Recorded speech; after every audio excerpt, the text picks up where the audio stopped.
Last May, the CPCSC community passed the renewal of a referendum, important tax funding that contributes to the corporation's operating funds. These funds include financing all programming from when students enter the school building and continue until they leave. At roughly the same time the referendum was passed, Indiana lawmakers enacted Senate Bill 1, a bill which followed through on Governor Mike Braun's campaign promise to reduce assessed property values of Indiana homes. As a result, the money previously budgeted from the referendum was significantly reduced since referendums are based on assessed property values. Ultimately, what is the cost of this bill on CP schools? Senate Rolled Act 1 increases our loss in circuit breakers, so we are going to lose an additional up to $2 million in this calendar year 2026. That's expected to continue up until 2031, when the full impact of Senate Rolled Act 1 takes place. It's a staggered bill which decreases the assessed value of properties throughout the corporation from 2026 through 2031.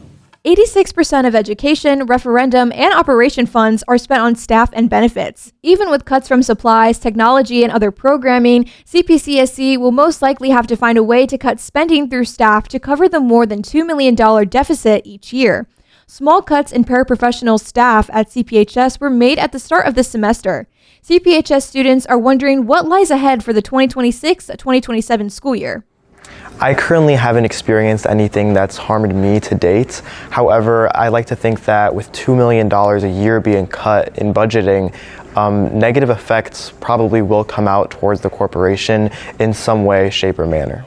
I feel like our pathways at Crown Point are something that we're known for, and I'm worried that this bill might take away some of those courses that maybe don't have that many kids in them, and I don't want that to happen because, so many people rely on those courses to kind of find out what they want to do and what they want to do as a profession.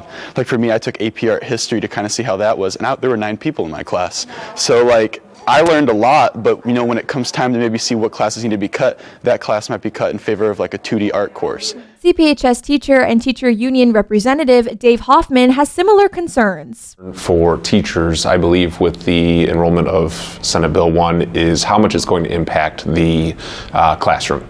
Are they going to be able to operate their day-to-day classroom objectives? Another secondary referendum is now being considered for this fall as corporation studies continue to assess the impact of Senate Bill 1.